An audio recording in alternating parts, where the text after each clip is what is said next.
Olá, eu sou o pastor Raul Nogueira, focando vidas dentro do Ministério LVO, Luz e Vida aos Orientais.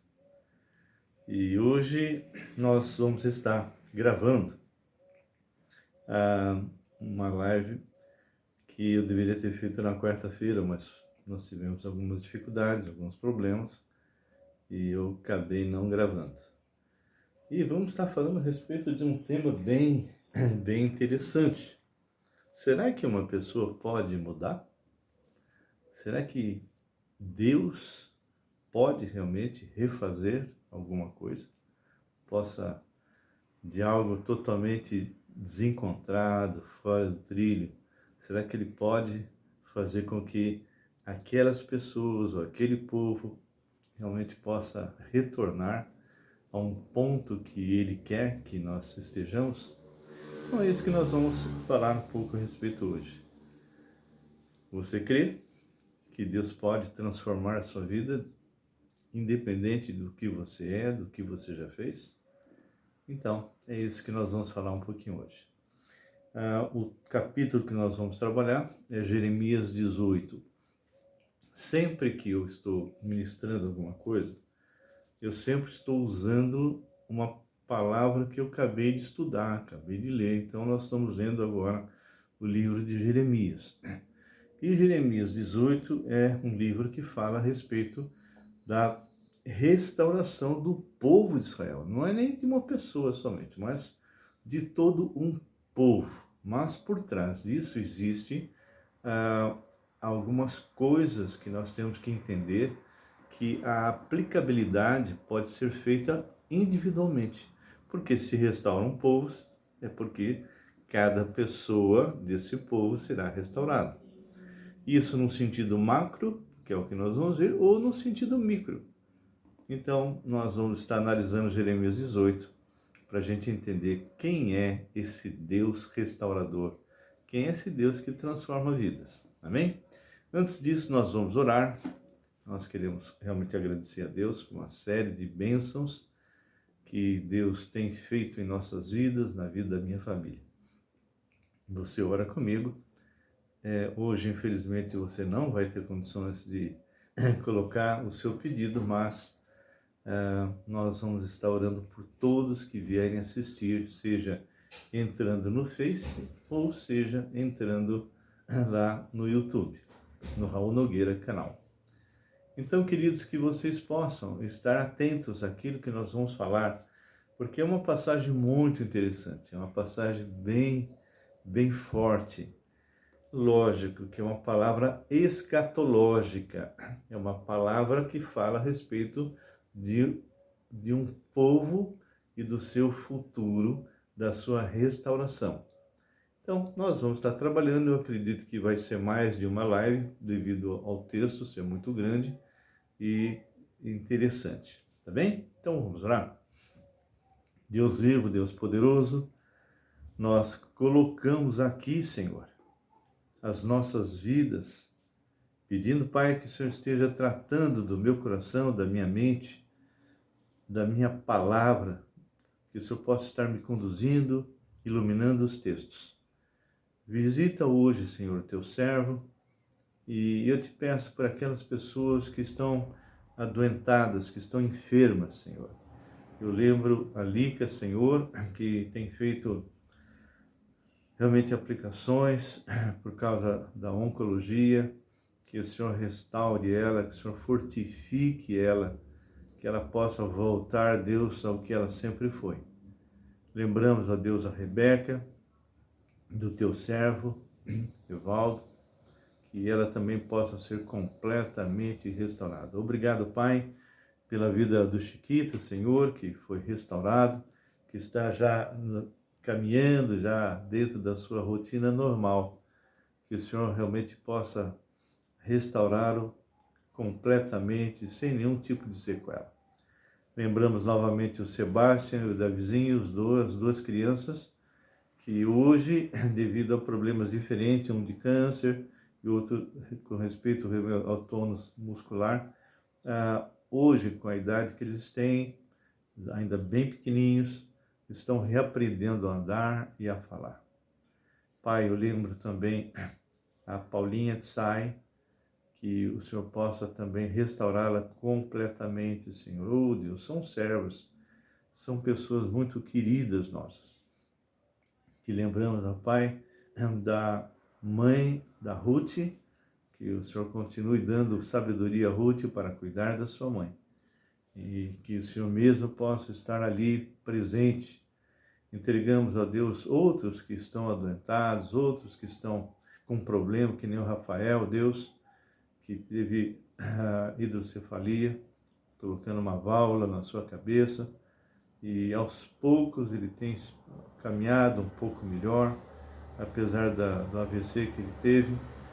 Peço pela Pri, Senhor, a esposa dele, minha sobrinha, que o Senhor a cure, Senhor, com respeito à sua lombar, Deus. Ela tem problemas seríssimos, e que saia o dinheiro que está parado no governo.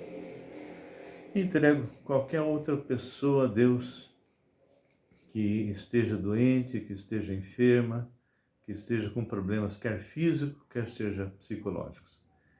Meu Pai, nós pedimos também pela minha família restauração completa, que o Senhor possa estar dando um avivamento, Deus, a Camille, ao Marcos, a Deus, a Luciana, ao Rodrigo, Deus, a esposa do Rodrigo, a mim, Graça, e os meus netos, Deus. Reaviva, Senhor, consagro, eu repreendo, Senhor, em nome de Jesus, toda e qualquer ação do maligno sobre a minha vida, sobre a minha família e sobre a família de qualquer pessoa que vai estar assistindo esta live.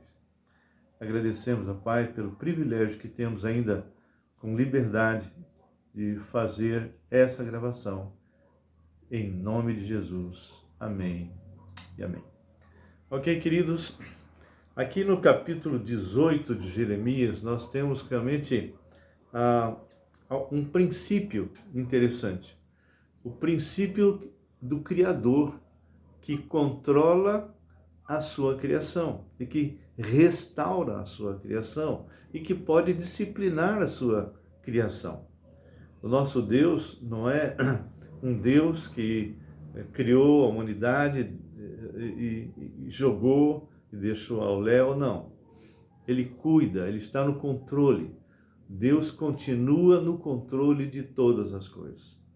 Jeremias foi um profeta que realmente pregou por muitos anos, sofreu muito, porque ele foi rejeitado, porque as suas pregações eram pregações muito fortes, pregações que confrontavam o povo.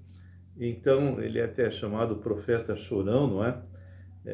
E ele era um profeta solitário. O Senhor até colocou para ele que ele não poderia casar, porque iria chegar um tempo em que o povo de Israel seria levado para a Babilônia. E tem uma passagem muito forte, onde fala que mulheres e crianças e jovens e velhos seriam mortos. Então, era preferível realmente Jeremias não ter filho, não ter esposa, não é? E por mais de 40 anos ele pregou realmente de uma forma muito forte, julgando realmente aquele reino totalmente afastado de Deus, de Judá. Samaria já era.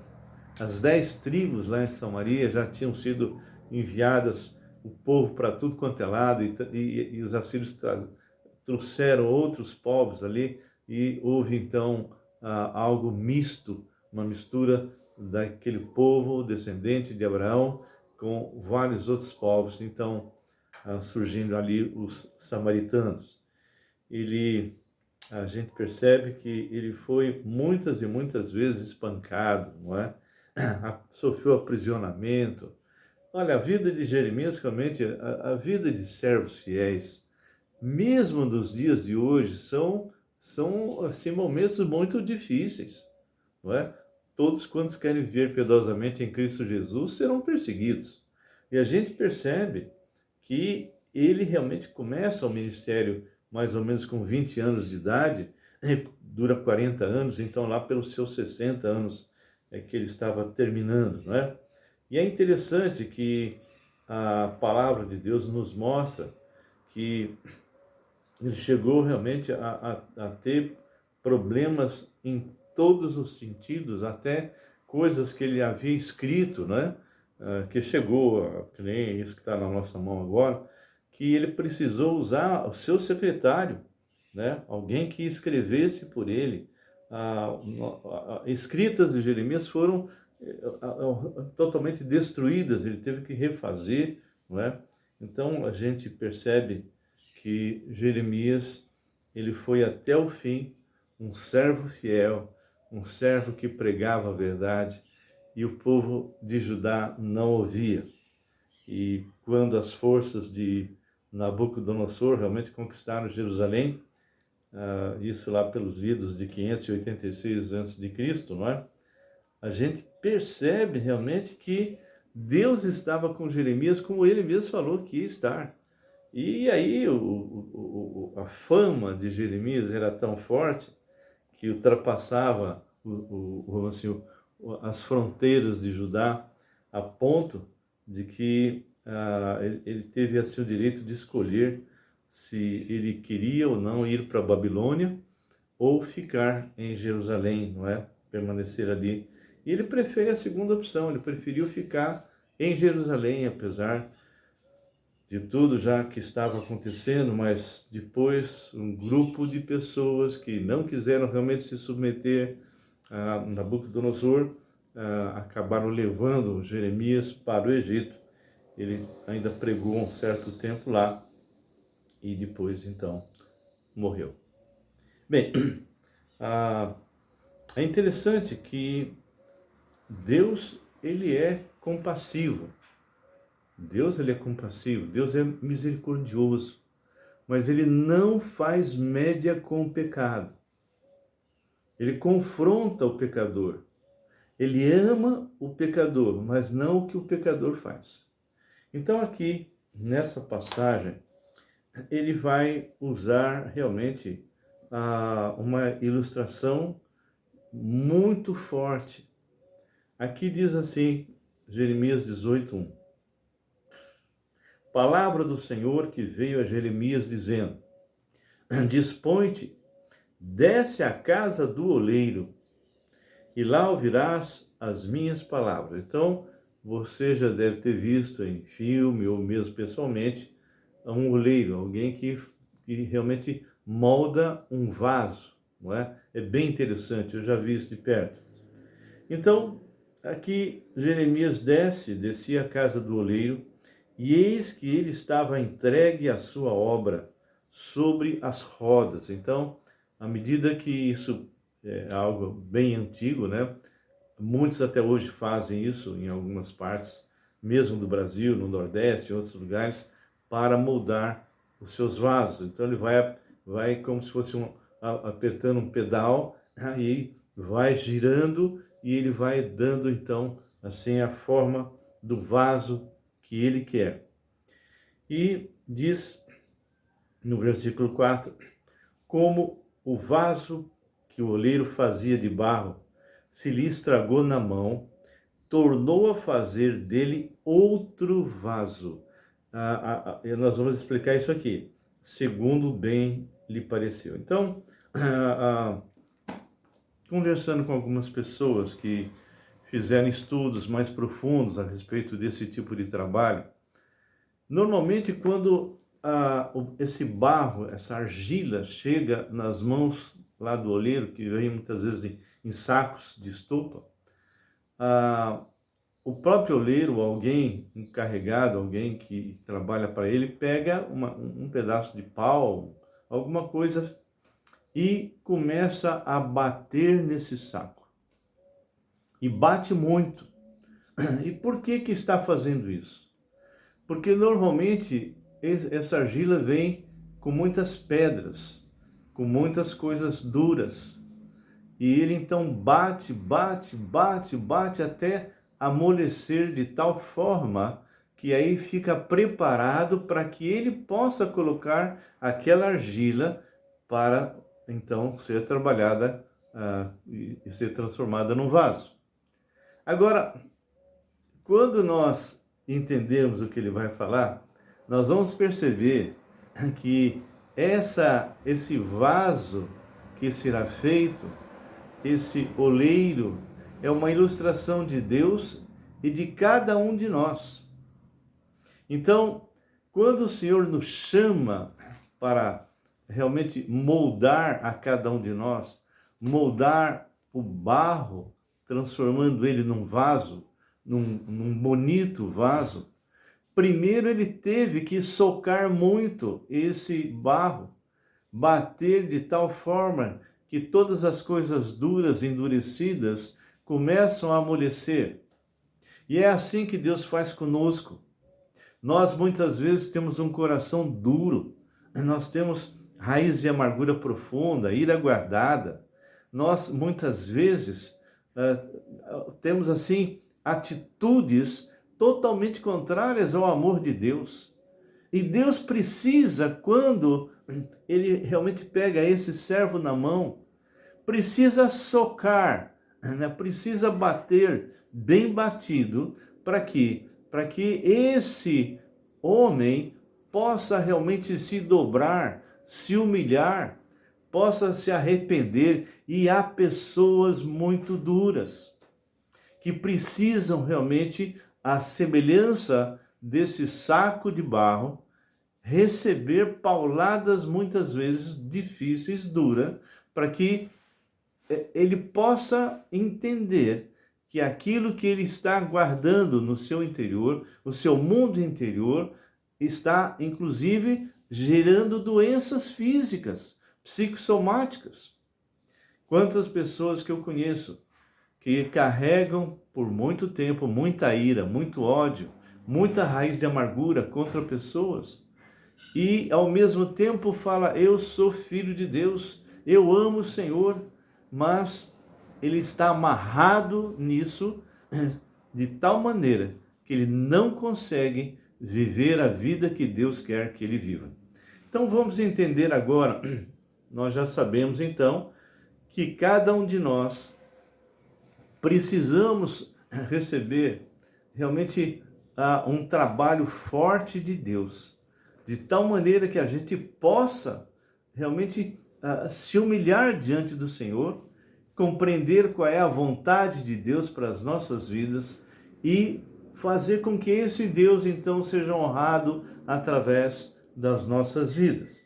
Então, aqui ele está falando no versículo 4, como o vaso, então imagina você o vaso, eu o vaso, como o vaso que o oleiro fazia de barro se lhe estragou na mão, tornou a fazer dele outro vaso, ou seja, o Senhor não joga fora aquele barro e pega outro, não, ele vai realmente socar com a mão, vai bater de novo, até que esse vaso venha se tornar segundo o que ele estabeleceu. Então ele fala, como o vaso que o oleiro fazia de barro se lhe estragou na mão, tornou a fazer dele outro vaso, segundo bem lhe pareceu.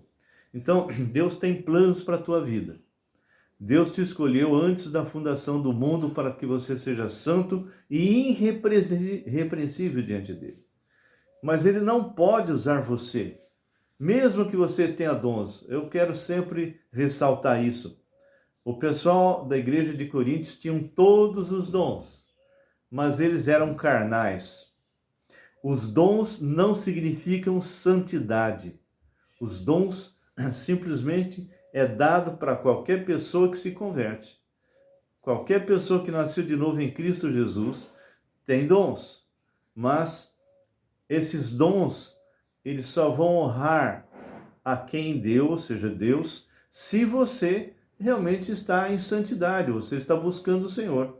Então ele fala, agora a partir do versículo 5, ele vai começar agora a mostrar para Jeremias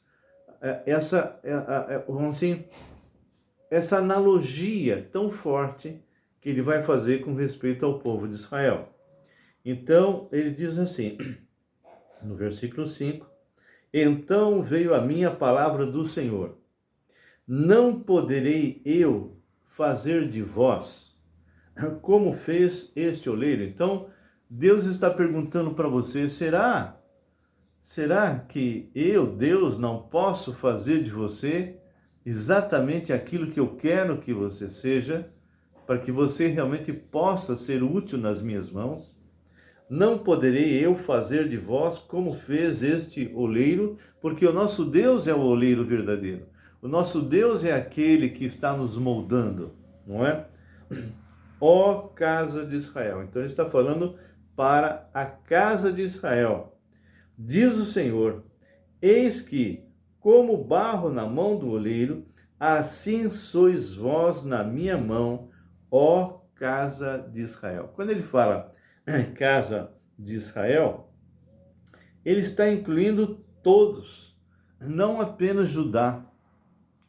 Ora, se eu estou falando sobre escatologia, significa que as 10 tribos que sumiram, e mais Judá e Benjamim, um dia, e nós vamos ver isso numa próxima reunião, numa próxima live, um dia esse povo todo será restaurado. Todas as tribos serão restauradas, ok? Mas nós vamos ver isso acontecer na grande tribulação, mas isso nós voltamos a falar numa próxima live. E o que fica para você diante disso que nós falamos? Se você é filho de Deus, se um dia você foi lavado e purificado no sangue do Cordeiro, se um dia você realmente convidou Jesus Cristo para ser teu Senhor e Salvador pessoal, se você realmente se arrependeu de todos os seus pecados, se você não confia a sua salvação naquilo que você faz, nem aonde você frequenta ou aquilo que você dá, se você entendeu que nós só somos salvos através de Jesus Cristo, então, meu querido, minha querida, você precisa entender também que esse Deus que te chamou, ele quer moldar a sua vida. E na medida que você olha para dentro de você, olhando essa palavra, você começa a ver as áreas que você precisa mudar. Você começa a perceber aonde as coisas realmente estão entristecendo o coração de Deus. O que você está falando, aonde você está indo, onde seus pés estão te levando, o que as mãos estão pegando, o que os seus ouvidos estão ouvindo, o que tua boca está falando. Então, à medida que você conhece a palavra do Senhor, você começa a perceber aonde você precisa permitir que Deus te molde, que é a aplicação de Efésios 4. Então, quando você entende que há coisas na sua vida que precisam ser retiradas, arrancadas com força e colocadas outras no lugar, outras que são de acordo com a palavra de Deus, então você vai perceber que a tua vida vai sendo transformada. Mas se Deus tem um plano para a tua vida e você está com seu coração endurecido, se a tua cerviz não se dobra, se você continua achando que você é o centro das coisas, a sua soberba te domina, então, querido, Deus vai ter que te socar muito. Deus vai ter que estar batendo como o oleiro bate lá na argila, para que essa argila comece a ser cada vez mais mole e possa então se permitir moldar conforme realmente o Senhor fala. Então, numa próxima reunião, vamos continuar falando a respeito aí do versículo 6 em diante, mas a pergunta fica para você hoje. Não poderei eu fazer de vós, Raul, Graça, e você que está me ouvindo, Graça é minha esposa, não é? Não poderei eu fazer de vós como fez este oleiro, ó casa de Israel. Diz o Senhor, eis que, como o barro na mão do oleiro, assim sois vós na minha mão, ó casa de Israel. Então, a gente percebe que o povo se aproximava com o coração muito longe de Deus, né? Então, é interessante que sempre Deus amolda, né? Ele vai dando a forma ao vaso e o vaso tem que estar mole para isso. Um vaso que já endureceu, ele não tem condições, porque ele vai quebrar. Esse sim tem que ser arrancado fora e jogado fora, não é? Eu não sei se existem processos, eu não conheço bem,